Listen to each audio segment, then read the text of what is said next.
Getting a handle on the Sopranos family hierarchy is like piecing together a puzzle where half the pieces are missing and the rest are aiming a gun at you. The show doesn't hand you a chart, it throws you straight into the Jersey jungle. Welcome to part 2 of our breakdown. If you want the full picture from the start, every boss, capo, and soldier from seasons 1 and 2, check out part 1 on the channel. Today we're diving into seasons 3 through 5, when the pecking order could flip overnight, and loyalty was always up for grabs. And by the end, you'll know who was really pulling the strings behind the Sopranos during those years.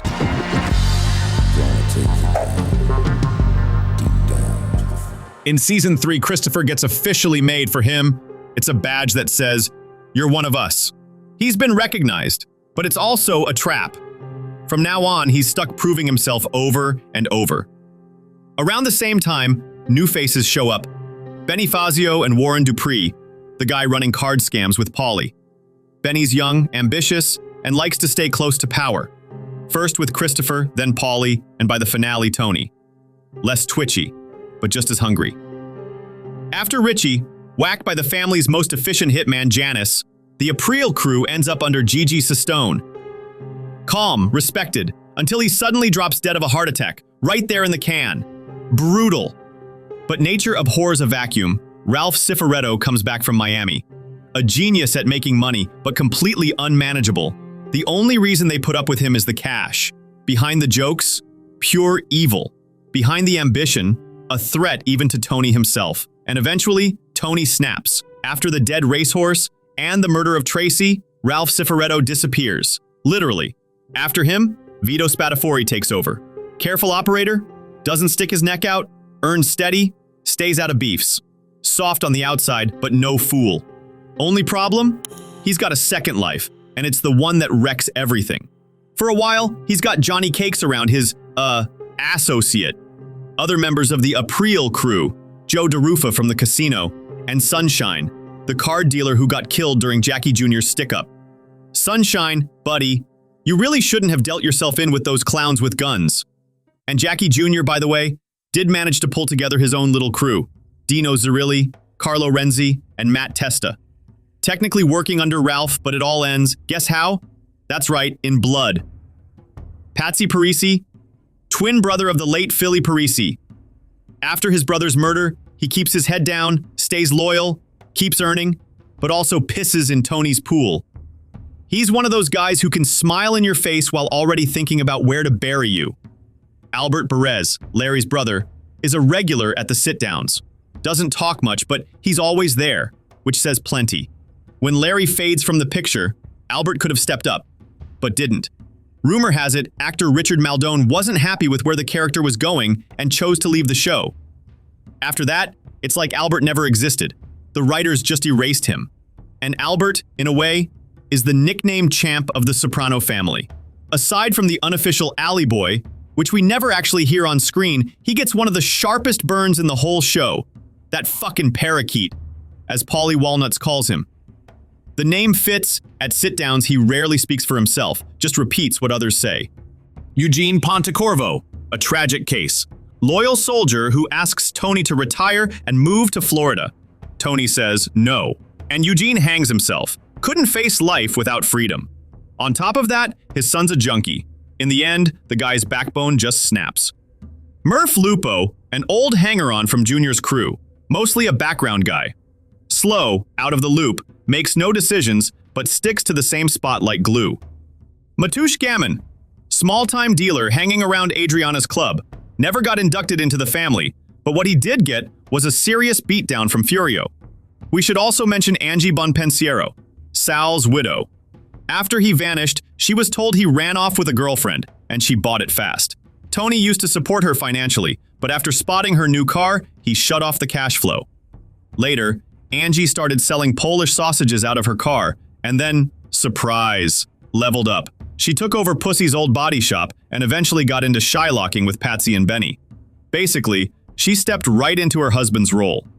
Next season, things get even harder. The feds move in, Johnny Sack starts pulling strings, new players hit the board, and for the first time, a real threat hangs over the Soprano family. While Paulie's doing time in the can, Christopher steps in as acting captain. For him, it's a shot to prove himself. And, as usual, a risk to screw it all up. His crew gets some new faces. Peter La Rosa, the one who, alongside Benny, takes out the charcoal briquette sent after Carmine Sr. And Alfie Walnuts, who trashes Carmine's restaurant. Stylish debut, gotta say. When Christopher slides deeper into the smack, Tony brings in Dominic Palladino, a former burglar and junkie who's been through a few interventions himself and now works as a sober companion. He's the one trying to set everyone straight at that meeting in Christopher's house, but loses control fast. Paulie blows up, Christopher starts insulting everyone, and it all ends with a beating, right in front of the women. Intervention failed, but Christopher still heads to rehab. Meanwhile, a new capo takes the stage, Carlo Gervasi. He takes over Jimmy's old crew. His guys are Terry Doria and Vincent Pisaturo, both working the docks. Terry's a soldier, a union member, officially a shift foreman at the port, but in reality, he's keeping an eye on the cargo coming into Jersey. Together with Benny Fazio, Terry went looking for the Vespas Johnny Sack was hiding from Tony. Terry was also spotted during the ambush on Vito Spatafor when Vito came out of the closet. Later, he ran into Vito at a supermarket, borrowed some cash from him, and when Vito got whacked, Terry just shrugged. Carlo keeps it quiet, works steady, stays out of beefs. Classic company man. And then comes season 5, with a fresh wave of old-school mobsters, the so-called Class of 2004. Guys who've done their time are coming home. Old friends, old grudges, and a brand new headache for Tony. I've edited this whole video in under 90 minutes, all thanks to Riverside.fm. It automatically cuts out silences, filler words, enhances audio, adds subtitles, creates vertical 9x16 clips for socials, and even detects how many speakers are in the recording. It can split one voice track into 3. Total no-brainer. Then you can export the whole thing straight into Premiere Pro or DaVinci Resolve with subtitles and everything. Now I'm editing my next one again using this. I grabbed the Pro plan, just $29 per month, and honestly, no regrets. And yes, there's a 14-day free trial. So check out the link in the description box and try Riverside out yourself now. In Paulie's crew, we get Dante Greco, mostly a background guy, but he pops up regularly. His nickname, Buddha, nods to the real-life gangster Joe Manri from the Lucchese family, one of the Lufthansa heist crew. Most likely, the name hints at his standing in the pecking order, calm, quiet, but a fully capable player. Paulie, as always, runs things with an iron fist. Old school rules, superstition, total control. Everything by the book, every word logged in memory. That obsession with order sends him into fits, especially when it comes to the younger guys, like Benny Fazio or Christopher. He hisses, he yells, he suspects someone's robbed him. Pure bliss. We also see a few more faces. Jason Molinaro, the idiot who screwed up Joey Peeps's headstone. Frankie Cortez and Corky DeGioia, bouncers at the Bada Bing, working the door as muscle, just like they should. And since we're talking about the Bing, we can't skip Georgie Santarelli, the simple-minded bartender and perpetual punching bag. He helped Christopher with the body of Emil Kolar, searched for bugs, and seemed to be in the circle. But thanks to his cluelessness, he kept ending up on Tony's bad side, saying the wrong thing at the wrong time, messing up, and catching whatever was in reach. A phone, a cash register, or an ice tray, right across the head. Once, he took a serious injury to his ear. On the side, he was making money off the dancers, charging $50 and a BJ for access to the VIP room. Now, here's a serious addition. Tony Blundetto, Tony Soprano's cousin, walks out of prison. Smart, funny, but torn in half inside. He wants to live straight, but the old life won't let go. His story's pure tragedy. He tries to break free, open a massage parlor, and keep up with the world. But pride, resentment, and impulsiveness drag him right back into the swamp. He's not even a made man, just an associate. And still he goes under. His nickname? The Egg. Sounds childish, but it's a biting label that stuck to Blundetto in his youth. Junior still calls him that, the Egg. Fragile, sensitive, easy to crack, bad at keeping his shape. This season also brings in Uncle Pat Blundetto, a former soldier for Johnny Boy and uncle to both Tony B and Chris.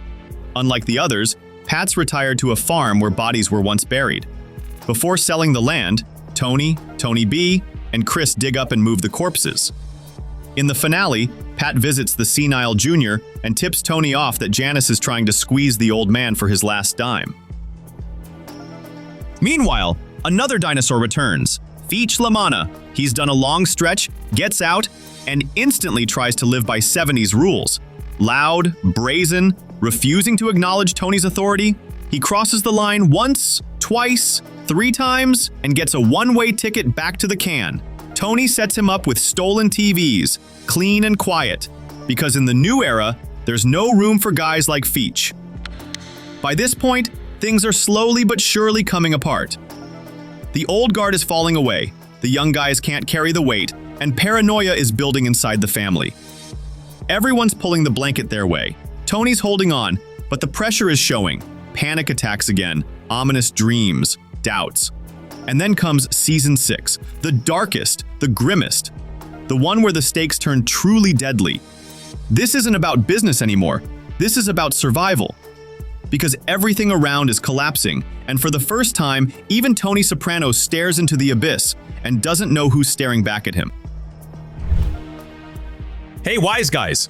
Thanks for watching. If you want the final part of the Sopranos family hierarchy breakdown, make sure to hit like and subscribe. And don't skip the part 1 of our breakdown. It's on your screen right now, and you'll need it to see the whole picture. Till next time.